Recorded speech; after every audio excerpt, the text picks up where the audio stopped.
Welcome students. आज हम पढ़ रहे हैं क्लास 12 वेक्टर अलजेब्रा सदिश बीजगणित। इसमें मैंने यहाँ वेक्टर या हिंदी में लिखा हुआ है बिंदु सदिश। तो आइए हम जानते हैं कि बिंदु सदिश का फोटो क्या होता है और इसको किस तरह से रिप्रेजेंट किया जाता है। जब भी वेक्टर का नाम आता है तो वेक्टर में दो चीज़ें होती हैं, सदिश में दो चीज़ें होती हैं। नंबर 1 इज़ दैट डायरेक्शन और नंबर 2 इज़ दैट मैग्नीट्यूड। तो मैं यहाँ आपको पहले ये बताना चाहूँगा कि डायरेक्शन यानी दिशा, ये तो आप सभी जानते हैं कि बिना दिशा के वेक्टर नहीं हो सकता है। और मैग्नीट्यूड को हिंदी में बोलते हैं परिमाण। अगर वेक्टर में दो चीज़ें मैंने बोली, एक होती है साहब डायरेक्शन यानी दिशा और एक होता है मैग्नीट्यूड, जिसे हिंदी में बोलते हैं परिमाण। इन नामों से अब आप परिचित हैं काफ़ी टाइम से, लेकिन मैं फिर भी आपको थोड़ा सा रिवाइज करा रहा हूँ। जो डायरेक्शन है वो तो सभी को पता है कि मैग्नीट्यूड की जब बात आती है तो थोड़ी सी प्रॉब्लम होती है हमारे स्टूडेंट्स को कि मैग्नीट्यूड क्या होता है। तो मैं बताना चाहूँगा कि जो मैग्नीट्यूड है, एक तरह से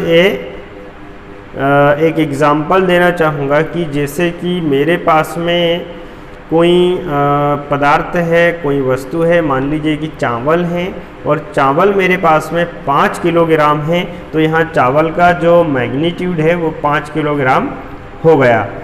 तो चावल में केवल मैग्नीट्यूड ही है, उसकी कोई डायरेक्शन नहीं है, इसलिए वो एक स्केलर क्वांटिटी यानी कि अदिश राशि होगी। खैर यहाँ हम मैथमेटिक्स पढ़ रहे हैं, इवन फिजिक्स नहीं पढ़ रहे हैं, इसलिए मैं आपको मोटी मोटी बातें बताता चलूँ कि ये तो खैर आप 8th क्लास से जानते हैं कि वेक्टर में डायरेक्शन और मैग्नीट्यूड दोनों होते हैं। मेरा जो टॉपिक है एक्चुअल में पॉइंट वेक्टर है। देखिए, पॉइंट कभी भी, अकेला पॉइंट कभी भी वेक्टर नहीं होता साहब। देख रहे हैं स्टूडेंट्स, ये एक पॉइंट मैंने बना दिया है, ये वेक्टर नहीं हो सकता, कभी भी नहीं हो सकता। क्यों नहीं हो सकता? क्योंकि इसमें डायरेक्शन नहीं है। मान लीजिए कि यहाँ पे एक पॉइंट है P, लेकिन ये वेक्टर तब तक नहीं है जब तक कि हम इसकी कोई डायरेक्शन डिनोट नहीं करते हैं। तो मैं यहाँ पे इसकी डायरेक्शन बना रहा हूँ। मुझे एक दूसरे पॉइंट की हेल्प लेनी पड़ी जिसका नाम है O। मैंने इस पॉइंट की बिल्कुल हेल्प ली है और ये हो गया साहब OP वेक्टर। हालांकि जो O है वह ओरिजिन की तरह होगा, ओरिजिन यानी के मूल बिंदु। OP है, मैं कैसे आपको समझाऊं कि O से लेके P तक बोलेंगे और डायरेक्शन देंगे इधर तो ही OP वेक्टर होगा। P पॉइंट अकेला वेक्टर नहीं हो सकता है। मैं यहाँ पे एक एग्जांपल इस तरह से दे सकता हूँ आपको, जैसे कि मान लीजिए कि मैंने एक बकरी को उसके गले में रस्सी डाल के एक खूंटे से बांध दिया है। बकरी घास चर रही थी, ग्राउंड में, पार्क में घास चर रही थी, कोई डायरेक्शन नहीं थी। लेकिन जैसे उसके गले में आपने रस्सी बांध दी तो अब हर दफ़ा उसकी डायरेक्शन आपको मिलती रहेगी। जब भी आप चाहेंगे उसके खूंटे से गले तक आप जाके और ऐसे डायरेक्शन दे देंगे। तो ये इस तरह से आपको एक पॉइंट वेक्टर के बारे में पता चला कि OP एक वेक्टर है। ऑलराइट, इसको मैं R वेक्टर से भी रिप्रेजेंट कर सकता हूँ। ये R वेक्टर से मैंने इसको रिप्रेजेंट किया हुआ है। अब मैं आपको triangle addition law of vector के बारे में बताऊंगा। ठीक है साहब, ट्राइएंगल में घबरा के पढ़ लिया भैया। जिन्होंने घबराहट पैदा की और घबरा के बहुत सारा पढ़ लिया, उन्होंने भी क्या कर लिया, आपके साथ ही बैठे। तो triangle addition law of vectors, इसके बारे में आप थोड़ा सा जानिएगा। मेरे पास में कोई 3 वेक्टर हैं, ठीक है साहब, और इस तरह है, मैं बना करके आपको बता रहा हूँ। इस तरह है, मेरे पास में कोई 3 वेक्टर, एक ये रहा, मान लो कि ए वेक्टर है, और एक ये रहा, मान लो कि बी वेक्टर है, यानी ए बी, और ये सी, यानी ट्रायंगल बन गया कुल मिलाकर के ए बी सी। बड़ा रोचक है ये, बड़ा इंटरेस्टिंग है, बस आप देखते रहिए, आपको बहुत अच्छा लगेगा। ये पूरा वेक्टर ही बहुत अच्छा है, A B B C C A. देखिए triangle addition law of vector के अकॉर्डिंग अगर आप ए से सी पर पहुंचना चाहते हैं, ए से सी पर जाना चाहते हैं, तो ए सी वेक्टर, ठीक है साहब, इक्वल टू एक रास्ता तो ये हो गया ए सी वेक्टर, ठीक है साहब। दूसरा रास्ता है कि आप ए से बी पर आइए और बी से सी पर जाइए, यानी कि A B vector plus B C vector. इसको एक्चुअल में इन डायरेक्शंस पे मत जाइए, ये वाली डायरेक्शंस तो जो हमको जैसी कहेगा वैसी रहेंगी। हमारा टारगेट, हमारा उद्देश्य है सी पर पहुंचना, ठीक है साहब, ए से सी पर पहुंचना हमारा। आप चाहें तो एरो से आप कंफ्यूज हो रहे हैं, आप इधर आइए, ए से सी पर आ गए हम। आप वेक्टर भी देखिए, ए सी वेक्टर, फिर हम आए ए से बी पर, तो ए बी वेक्टर, ठीक है साहब, ए बी वेक्टर और बी सी वेक्टर। इस तरह में ए से स्टार्ट हुआ, एक रास्ता तो मेरा ये था, आप इसको कह सकते हैं कि ये शॉर्टकट मेथड है, ठीक है साहब। और इधर से जो आप घूम के आ रहे हैं, तो ये डेफिनेटली आपका लॉन्ग वे हो गया।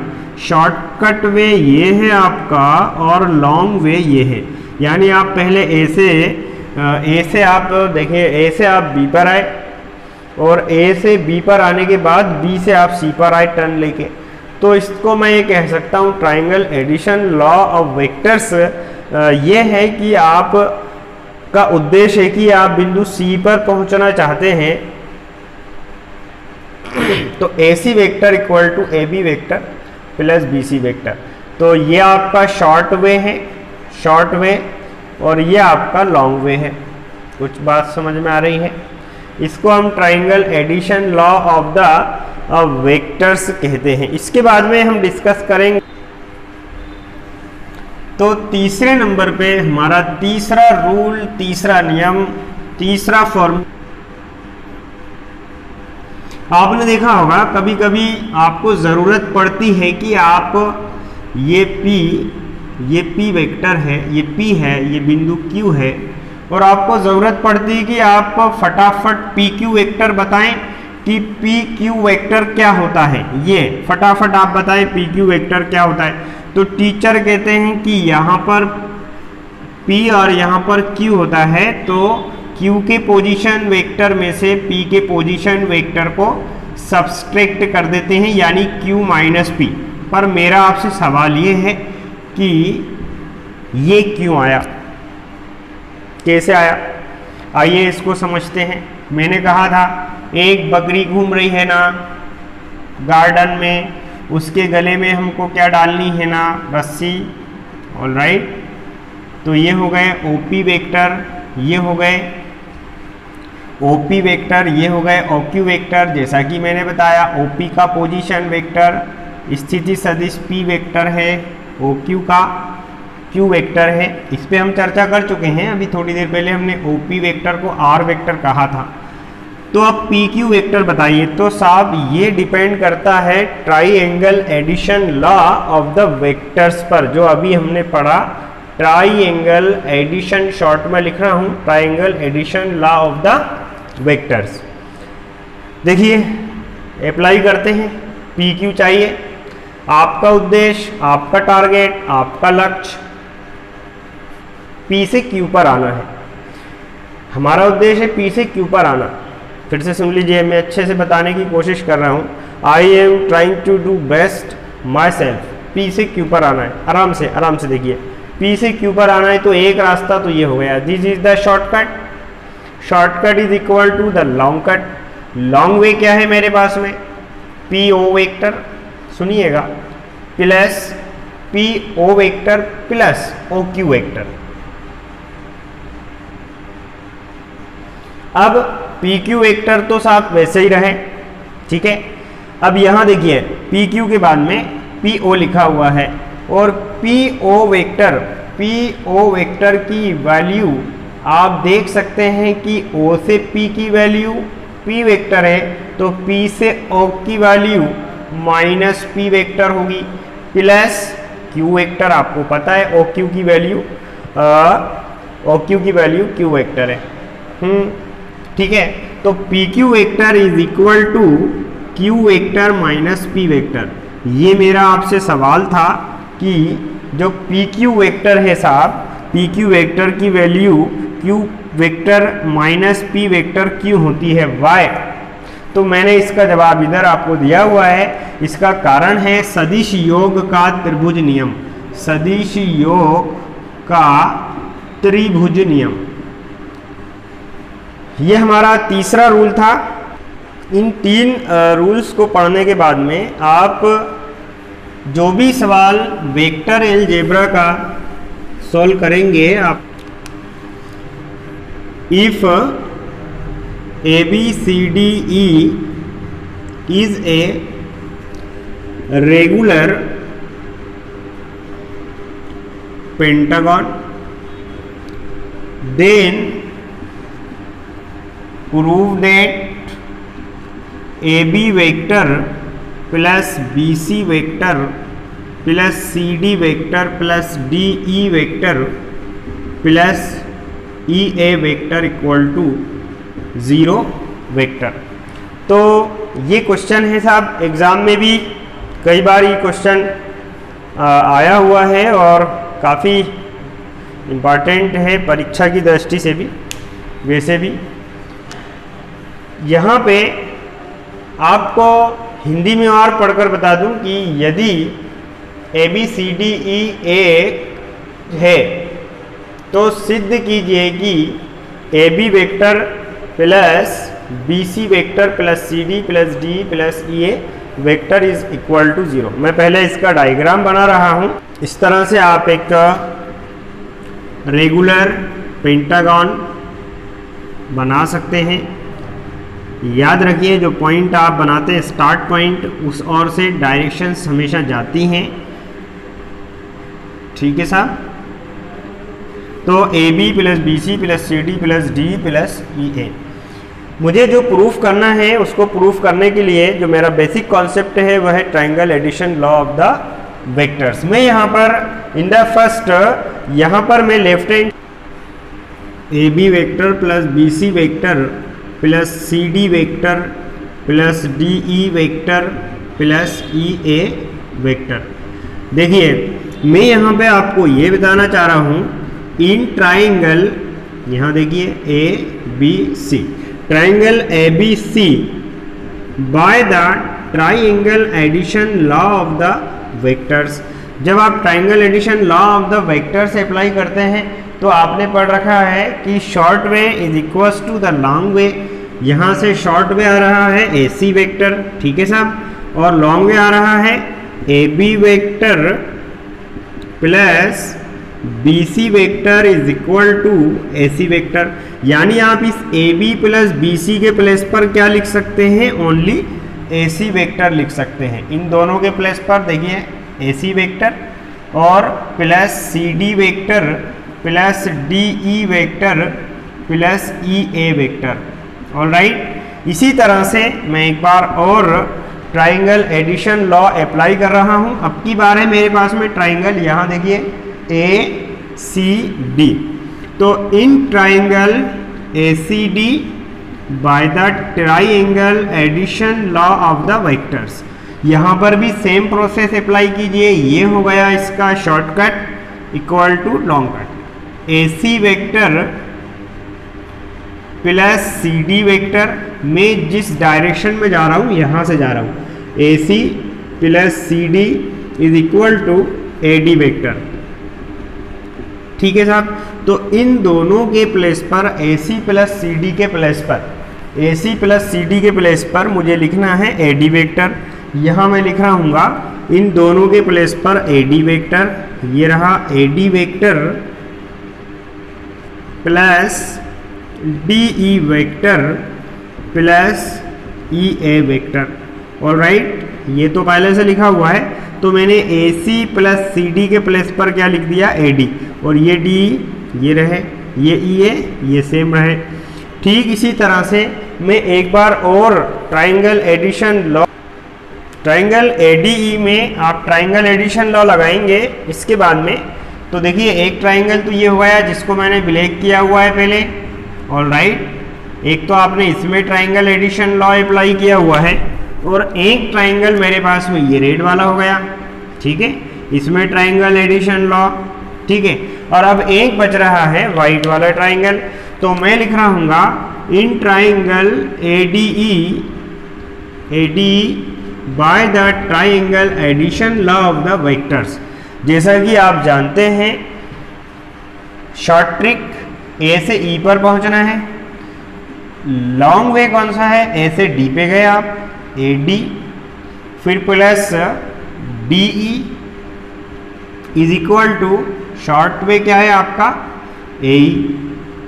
क्योंकि यहाँ आपका उद्देश्य, यहाँ आप समझ लीजिए अच्छे से, आपका उद्देश्य है कि आप E पर पहुंचना चाहते हैं, तो एक रास्ता है AD प्लस D, दूसरा रास्ता है AE, और यहाँ ये दोनों रास्ते आराम से आपको बता दिए गए हैं, ये आपका लॉन्ग वे, ये आपका शॉर्ट वे। तो इस तरह से आप यहाँ पे AD प्लस DE के प्लेस पर, AD प्लस DE के प्लेस पर क्या पुट कर देंगे, AE वेक्टर। तो ये लेफ्ट हैंड साइड में यहाँ AE वेक्टर आ जाएगा इसके प्लेस पर, और बचा EA वेक्टर। यहाँ देखिए ये सेम वेक्टर हैं, AE और EA सेम वेक्टर हैं, लेकिन इनकी डायरेक्शन अपोजिट है, तो they will be cancel to each other, तो we have remaining only 0 vector. तो इस तरह से हमारे पास में जो क्वेश्चन था वो प्रूव होता है। इसके बाद नेक्स्ट क्वेश्चन हमारे पास में है, नेक्स्ट क्वेश्चन मेरे पास में लिखा हुआ है if ABCDEF is a regular hexagon then prove that AB plus AC plus AD plus AE plus AF equals to 3 AD vector या 6 AO वेक्टर। इसको हिंदी में अपन कहेंगे कि यदि ABCDEF एक सम षटभुज है तो सिद्ध कीजिए कि ये बराबर ये होता है। ये बहुत सिंपल सा क्वेश्चन है, यहाँ डायग्राम आप देख सकते हैं। यहाँ पे सम षटभुज बनाने के लिए आपको इस तरह से बनाना पड़ेगा, जैसा कि यहाँ आप देख रहे हैं। ऑलराइट, अब साहब इसमें मैंने 2 ट्राइंगल बनाए हैं, एक है ACD, है ना, तो मैं यहाँ लिख रहा हूँ in triangle ACD by the triangle addition law of the vector. सदिश योग के त्रिभुज नियम से, सदिश योग का त्रिभुज नियम जब आप अप्लाई करते हैं तो ये रहा मेरे पास में शॉर्टकट में AD और दूसरा रास्ता है AC, A से C जाऊंगा फिर C से D, तो AC vector plus CD vector. और यहाँ आप देख रहे हैं कि ये रेगुलर हेक्सागन है, यानी जो CD वाला साइड है वो मुझे नहीं चाहिए। क्यों नहीं चाहिए? क्योंकि जो मुझे प्रूफ करना है उसमें कहीं पर भी CD नहीं है, इसलिए CD के प्लेस पर मैं क्या लगाने जा रहा हूँ, CD इक्वल है AF के, तो CD हटाओ और यहाँ AF वेक्टर लगा दो। ये आपका इक्वेशन नंबर फर्स्ट हो गया। ठीक इसी तरह से आप लिख रहे हैं इन ट्राइंगल, एक बार और ADE, in triangle ADE by the triangle addition law of the vectors. आप triangle addition law of vectors जाते हैं तो फिर वही आपका शॉर्टकट रास्ता तो AD हो गया और लॉन्ग वे आपका हो गया AE plus ED, AE vector plus ED vector. देखिए जो प्रूफ करना है उसमें मुझको AE की ज़रूरत है, जी हाँ AE चाहिए मुझे, AE इसमें हैगा, लेकिन मुझे ED नहीं चाहिए। तो ED आप देख रहे हैं E से D यहाँ है और A से B यहाँ है, यानी कि ED को मैं हटा रहा हूँ और उसके प्लेस पर इसको थोड़ा सा मैं जमाने की बात कर रहा था। पहले आएगा AB vector plus AC vector plus AE vector, जैसे कि ABCD में जमा होता है ये AF वेक्टर। मुझे एक AD कम पड़ रहा है, जो लेके आना है, मेरा सबसे अच्छा सलाहकार है जो मुझे प्रूफ करना है, वो मुझे सलाह दे रहा है कि अब आपके पास में 2 AD आ चुके हैं तो आपको एक और AD चाहिए। तो मैं लिख रहा हूँगा adding AD vector on both sides में AD वेक्टर को ऐड कर रहा हूँगा। 2 AD इधर ऑलरेडी हैं, है ना, equal to AB plus G, AC plus AE vector plus AF vector, alright, दिखाई दे रहा है, और प्लस AD वेक्टर। दोनों साइड मैंने AD ऐड कर दिए। देखिए साहब 1 AD और 2 AD मिलके कितने AD हो गए मेरे पास में? 3 AD मैंने यहाँ लिख दिए हैं। ठीक इसी तरह से यहाँ लिखना चाह रहा हूँ, साक्षात दर्शन करिए। AB vector plus AC vector plus AE vector plus AD vector plus AE vector और plus AF vector is equal to 3 AD vector. Alright, तो इस तरह से ये एक कंडीशन जो क्वेश्चन की थी वो प्रूफ हो चुकी है। और इसमें दूसरी कंडीशन ये दी हुई है कि आप लेके आइए 6AO वेक्टर। तो 6AO वेक्टर आप किस तरह से लेके आएंगे? यहाँ मैं एक बार फिर से बड़ा सारा फोटो बना रहा हूँ आपके लिए, A B C D E और ये रहा F। ठीक है साहब, अपने को ये समझना है केवल कि ये A से D, AD का जो मिड पॉइंट है साहब वो O है, यानी centre of the regular hexagon is that O। जो सम षटभुज का जो केंद्र है साहब, हिंदी मीडियम वाले बच्चे क्या है बार बार नाराज़ हो जाते हैं, इसलिए मुझे बहुत सोच समझ के दिमाग में हिंदी के नेम भी लेके आने पड़ते हैं। ये मिड पॉइंट यानी मध्य बिंदु है इसका, और A से D की ओर आप जा रहे हैं, A से D की ओर जा रहे हैं, तो definitely O is the mid point of the AD। इसलिए मैं यहाँ पर लिख सकता हूँ कि 2AO, अगर 2AO यानी AO वेक्टर मिलकर क्या बना रहे हैं साहब? AD वेक्टर बना रहे हैं। क्यों? क्योंकि अगर ये यहाँ पे 5 है तो ये भी 5 है ना। अब आप समझें, ये यहाँ से यहाँ तक 10 है, अकेला 10 है, तो AD अगर 10 है तो AO 5 है, तो इसको 10 बनाने के लिए साहब 2 का मल्टीप्लाई करना पड़ेगा। तो AD वेक्टर कितने, AD वेक्टर अब वापस यहाँ चल रहे हैं, AD वेक्टर ये दिखाई दे रहा होगा आपको, AD वेक्टर, ठीक है साहब, दिखाई दे रहा है AD वेक्टर जो आपको दिखाई दे रहा है उसके प्लेस पर मुझे क्या लिखना है? एक AD 2AO के इक्वल है। ठीक है साहब, ये लिखना है मुझको। देखिए साहब, यहाँ AB वेक्टर सेम रहे plus AC plus AD vector plus AE vector plus AF vector, यहाँ की बात हो रही है। जो 3 है वो एज इट इज़ रहे, और AD वेक्टर के प्लेस पर अभी मैंने कहा 2AO वेक्टर, काफ़ी मैंने समझाने की कोशिश की है इसमें। 2AO वेक्टर आप लिखेंगे तो 2 3 ये हो जाएगा 6AO वेक्टर। तो ये एक बड़ा ही इंपॉर्टेंट क्वेश्चन है। अगर इसमें आपको कोई चीज़ समझ में नहीं आई है तो कमेंट्स बॉक्स में लिख सकते हैं। और स्टूडेंट ध्यान रखिए, हमारे चैनल को सब्सक्राइब कीजिए और लाइक कीजिए ताकि आपको नेक्स्ट वीडियो का नोटिफिकेशन मिल जाए।